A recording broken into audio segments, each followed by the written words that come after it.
Hi everyone, and welcome to How Our Garden Grows. In this video, I want to address a common question I get a lot, which is, what kind of seeds do I buy? A lot of us are maybe thinking about what kind of things do I want to grow this year. I think it's a really important question. There's a lot out there on the market, a lot of things that are very similar. So I wanted to touch on some of the basics, some of the myths, some of maybe the traps that you might run into. With different seed packs, some things may cost quite a bit more money, some things maybe a little less money. And we're going to kind of get down to that. So, first thing I really wanted to address on, as far as the labeling, what do some of the important things mean? When you read it, a lot of things will say a lot of different stuff. You'll see things like heirloom, you'll see USDA organic, you'll see F1, you'll see non-GMO, you'll see a lot of different things on these different seed packs, and a lot of them will have a lot of different prices associated with them. So how do you kind of distinguish what you're going to buy, what you want to do? So in this video, I'm going to outline a lot of these terms. We're going to define them, we're going to break them down, and then the purpose of this video is not really to steer you in one direction or another. It's just to get you more educated about what these mean and what you want to do for yourself and for your garden. So it's completely up to you. So the first term we're going to look at is heirloom. You're going to see these on a lot. Heirloom is basically, there's a certain number of years that a plant variety will reseed and then sprout the same plant and reseed and sprout the same plant over a certain number of years. So what a lot of us call it is a stable cultivar. And so essentially what that means is the Genovese basil, so this variety is a stable heirloom. So if you collect the seeds from this plant and you plant it again, you're going to get the exact same variety of plant year after year after year after year. And because it's an heirloom, it's a stable cultivar.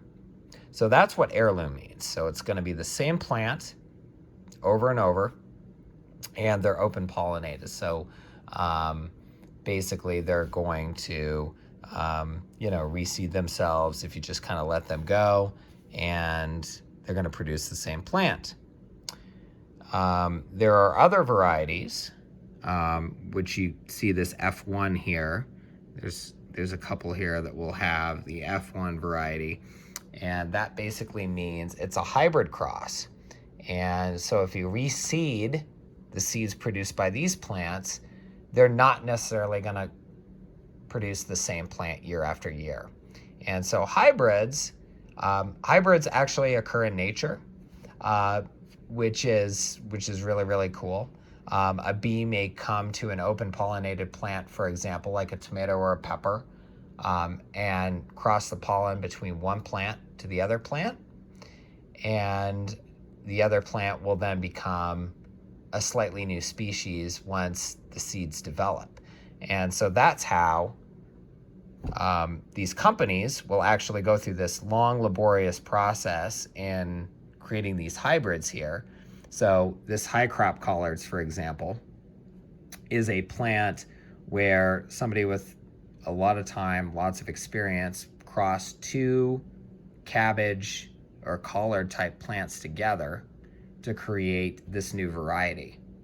And over time, the hybrid could actually become a stable cultivar, basically become this heirloom. And we've had that in the past. It takes a lot of time. It takes many years, 50, 60 years to fully create that full cross in a lot of these varieties. So it's a lot of great work that goes on with these hybrids. The kicker is with the hybrids is you kind of look at this price here for a gram of seed, it's $4.15. And so one thing that you're going to find with the hybrid varieties that aren't the stable heirlooms is they're going to often cost a little bit more money. And I'll give you an example here when we look at the Red Robin tomato. Now, I went a little bit all out and I went to 100 seeds because I grow a lot of these, right? So $10 for a seed pack. Not so bad because it's about, 10 cents a seed, but when you add it up, it'd be, a little bit better to pay less than a penny for a seed, right? So you go over to the Tiny Tim tomatoes. These are both dwarf sized, they only get about a foot and a half tall max. And I get 50 seeds and I only paid about, $3 for this pack. So when you add up the value, I can save $4 on a pack by not buying a hybrid. Now, I'm not saying don't buy the hybrids. The hybrids, you can come up with some pretty unique varieties. There's a lot of really great hybrids that are bred for patio growing, so I'll get more into that. But I just want everyone to have an understanding of why the F1s, the hybrids, are more pricey, because someone is doing the really hard work of crossing this, and it's very fascinating scientifically. They're crossing these different breeds to come up with more efficient, maybe more disease resistant plants. If you have high disease in your area, maybe more bug resistant. You may find a variety that does a little bit better in your area. Heat resistant is a big one, or maybe one, in the case of these tomatoes, where it's, a variety that will fit well in containers if you're in a, in a zone where you don't have a ton of space to grow. So I think that's really important. The other thing, and this might be an area where, I have a little bit of disagreement, maybe people unsubscribe, but I really do want to make this plain. So USDA, organic. So here are two basil seed packs. I paid $179 for 500 milligrams of seed versus the 300 milligrams of seed that I got for this basil, and it's $2. Probably not the most extreme example, but you will see certain types of organic seed that you pay maybe $1 more a pack of seed. I personally don't find a big difference. The big thing about getting this label for USDA organic, and you can look it up.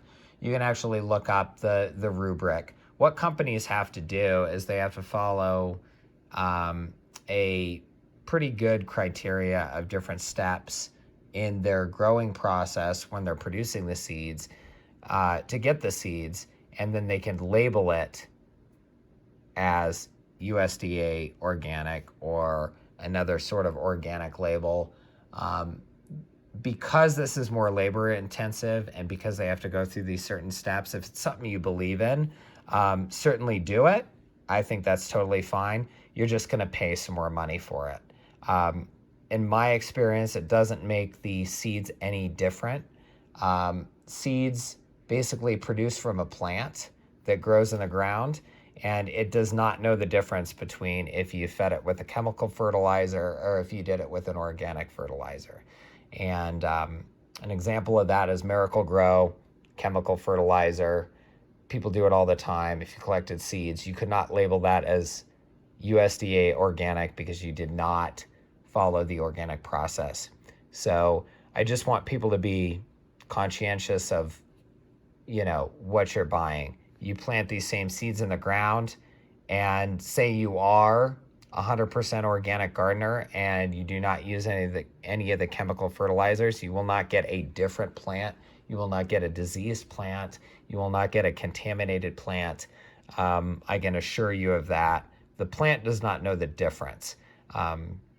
The whole definition of chemical fertilizer is it was synthesized, but it still has the same essential nutrients that a plant's looking for.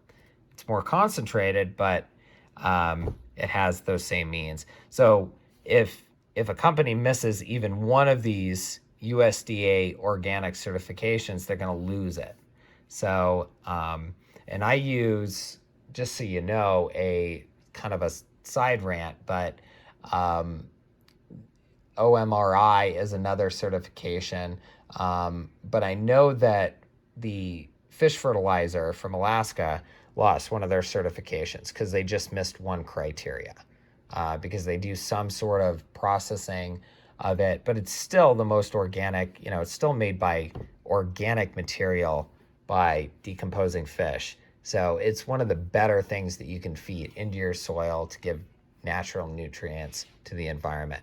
So just be careful. The whole thing about this is be careful what you read, be careful of the marketing on these packages. They all look beautiful, as you can see. A lot of the catalogs trying to tell you about, abundant produce, things like that.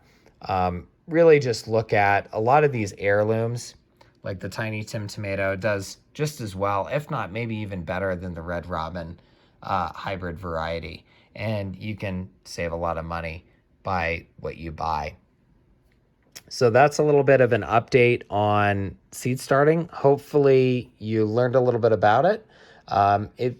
One thing I also want to add about my videos here, this came from some feedback from a subscriber and gave me the idea to do this video. So if you have any questions, things that you're struggling with, this actually helps me create meaningful content for my viewers. So please make sure that you're commenting. If you don't want to do it live, you can send me a message as well. And we'll make sure that we try to get your content on here, and we help you try to have the most successful gardening season, whether it's your multiple years into it or this is your first growing season. So thanks again for watching, and please like and subscribe and comment, like I said, and check out our other YouTube videos. Thanks again for watching.